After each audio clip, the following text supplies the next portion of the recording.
Olá, turma. Vamos continuar com nossas aulas de história.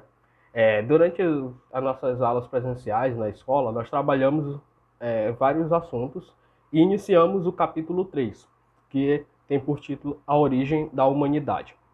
Nesse capítulo, a gente aprendeu as teorias sobre a evolução dos seres humanos, o processo de humanização, o povoamento do nosso continente, né, o povoamento da América, e o processo de sedentarização, que é o assunto que vamos dar continuidade agora.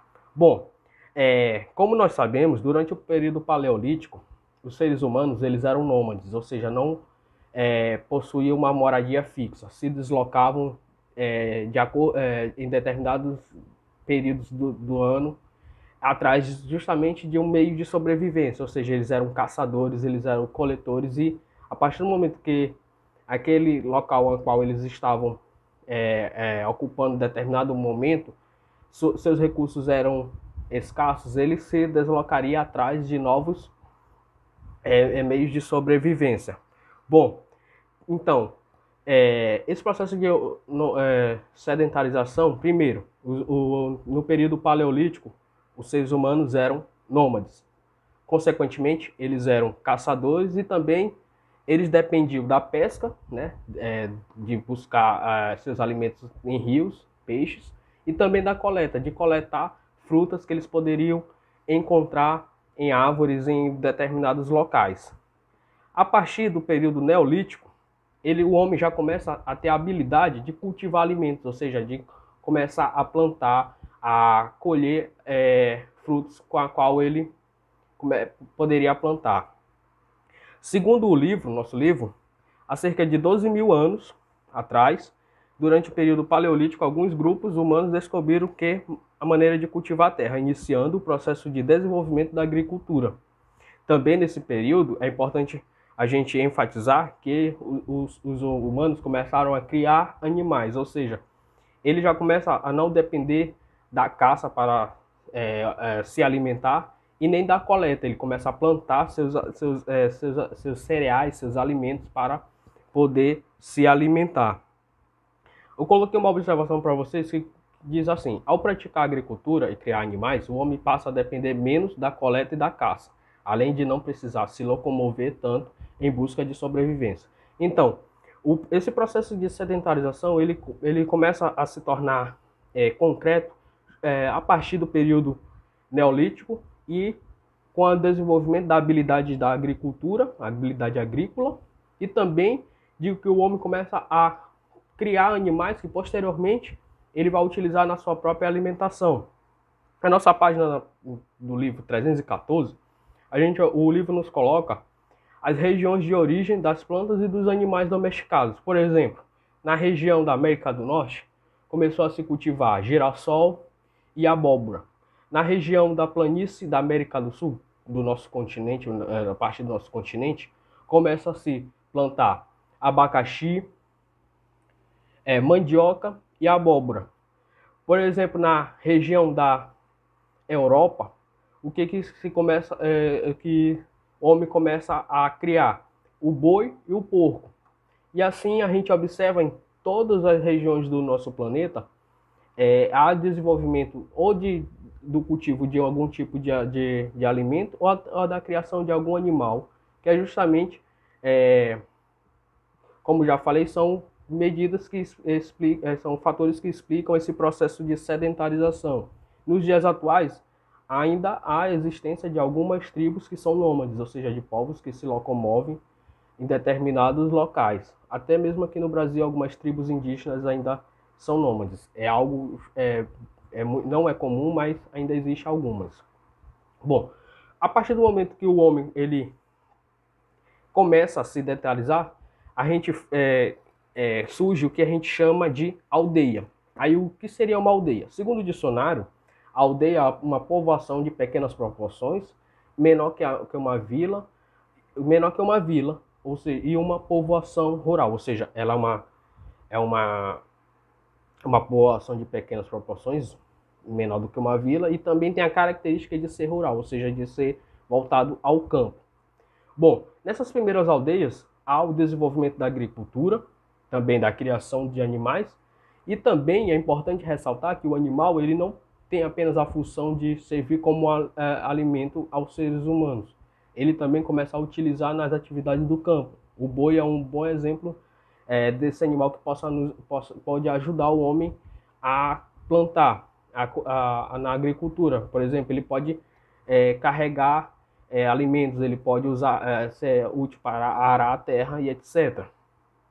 Bom, com esse desenvolvimento da agricultura, começa a se ter um maior aumento da oferta de alimentos, ou seja, começa a se produzir mais alimentos, consequentemente gera um excedente. Então o homem ele começa a perceber que já tem uma quantidade suficiente de alimento, então ele pode guardar para posterior clima. Por exemplo, um alimento que é cultivado só no verão, ele não pode ser cultivado durante o inverno. Então o homem começa a armazenar esse alimento para quando chegar o inverno, ele ter esse alimento para se alimentar.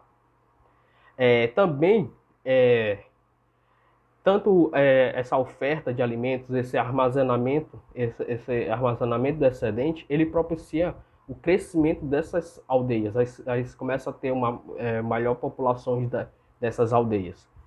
Então eu coloquei uma observação. A relação entre o aumento da oferta de alimentos está intimamente interligada com o crescimento das populações das aldeias, pois com uma abundância de alimentos, as populações começam a se fixar em locais propícios à sua sobrevivência. Então,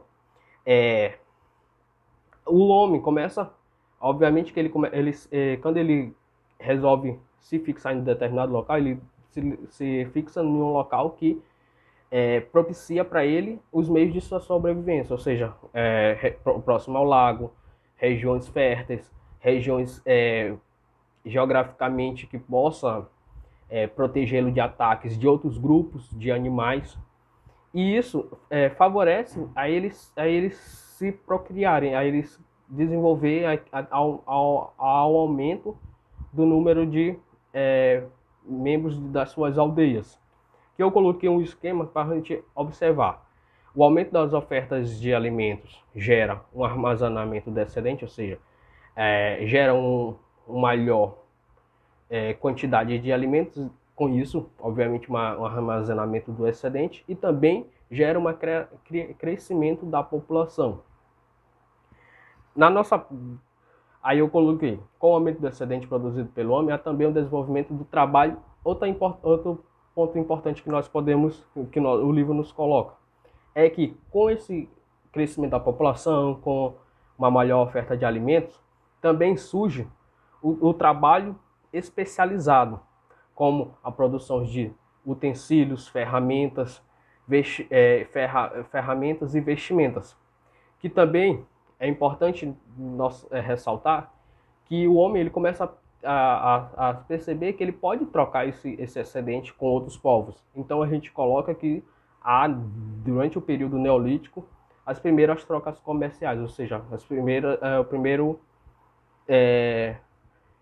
atividade comercial da história da humanidade. Aqui no livro, na página 315, vocês podem acompanhar, temos uma figura rupestre, feita por volta de 10 mil anos atrás, encontrada em Tassili, na Argélia. Essa pintura representa uma pessoa sentada, como a gente pode ver bem no canto superior direito, e a gente vê a imagem de que seriam 3 bois, e 4 bois na verdade. Ou seja, essa pessoa ela está cuidando do rebanho. Um exemplo da criação de animais. Na figura seguinte, a gente vai ver um vaso de cerâmica. Segundo o livro, ele tem cerca de 5 mil anos atrás. E ele é encontrado na China. E esse vaso, ele era usado para armazenar cereais, ou seja, colocar cereais como forma de armazenar. E na figura 3, a gente observa umas ferramentas de pedra do período neolítico, encontradas em diferentes regiões da Europa. Ou seja, essas 3 imagens. A imagem que nos evidencia a criação de animais, a imagem posterior de um vaso, ou seja, para armazenar alimentos, E a última imagem, que é de utensílios que eram utilizados para vários fins. Poderia ser utilizado para cortar a pele de um animal, utilizado para produzir outras ferramentas, era utilizado até mesmo para a segurança, para a sua própria segurança. Bom, a gente entende que o homem ele transforma a sua paisagem, a qual ele está presente. Então, segundo o livro, com a sedentarização, os seres humanos passaram a intervir no espaço ao redor de maneira mais profunda, transformando o meio em que viviam para atender às suas necessidades. Então, primeiro, ele dá uma intervenção na paisagem natural. Segundo o livro, o controle do espaço tem início na escolha do local, ou seja, essa intervenção é a escolha do local, onde seria uma aldeia seria construída. Muitas civilizações antigas, elas começam a construir, elas surgem próximas ao rio.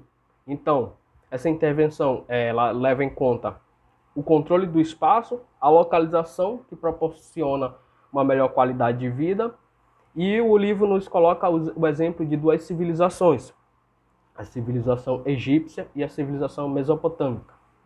Bom, primeiro, a civilização egípcia, ela surge no Vale do Rio Nilo, segundo o livro, cerca de 10 mil anos atrás, e ela é caracterizada por ela ter um sofisticado sistema de irrigação do solo.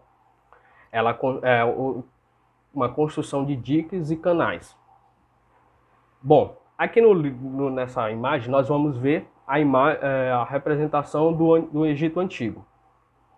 Em verde, a gente observa que são as regiões férteis. Como foi falado, a civilização egípcia ela surge próxima ao rio Nilo. Então a gente observa no mapa a representação do rio Nilo em azul e observamos que em verde são as regiões férteis. Os diques eles eram construídos justamente para levar água às regiões mais afastadas do rio. Para aproveitar o melhor recursos hídricos das regiões ocupadas, os egípcios desenvolveram sistemas de irrigação do solo, por meio da construção de diques e canais. Por exemplo, era possível desviar as águas das cheias dos rios para regiões mais secas, aumentando as áreas férteis para cultivo de alimentos. Então, os diques e os canais tinham essa função de aproveitar o máximo possível as águas do rio Nilo. Como a gente observa, tanto as cidades do Alto Egito, que fica mais ao meio, quanto do Baixo Egito, que fica na parte superior da imagem, são cidades que foram construídas justamente próximas ao rio Nilo. Ou seja, a importância do rio para a civilização egípcia é sumamente importante. Aí eu coloquei, como podemos observar, as cidades que formavam a antiga civilização egípcia localizavam-se às margens do rio Nilo. E observamos também que em rosa são regiões desérticas, ou seja, são desertos. Então, podemos observar como que o rio ele é importante para a sobrevivência desses povos e também para o desenvolvimento das cidades, para a sobrevivência mesmo desses povos. Bom, a próxima civilização que iremos falar é sobre a Mesopotâmia. Bom, a Mesopotâmia foi uma civilização que estava localizada entre os rios Tigre e Eufrates, ou seja, assim como a civilização egípcia estava localizada, se formou a partir do rio Nilo, a Mesopotâmia e a Mesopotâmica também, só que no caso é entre dois rios, os rios Tigre e Eufrates. Segundo o livro, por volta de 8 mil anos atrás, essa região já era habitada. Bom, ela também é importante ressaltar que ela tinha um alto grau de desenvolvimento de técnicas de cultivo. De acordo com os arqueólogos, esses grupos desenvolveram técnicas de cultivo às margens do rio, aproveitando a fertilidade do solo após o período das cheias. Os povos mesopotâmicos, entre eles os sumérios, os acádios e os babilônios, utilizavam técnicas de irrigação em suas lavouras. Eles construíram canais e represas que permitiam o aproveitamento das águas dos rios Tigre e Eufrates para irrigar as plantações. A cidade de Babilônia, por exemplo, foi construída sobre o rio Eufrates. É dividida em partes iguais ao longo das margens esquerda e direita, com aterros para conter as inundações sazonais do rio. Então, o que podemos tirar de conclusão dessas duas civilizações? A importância do rio. Como que o rio ele é importante para essas civilizações.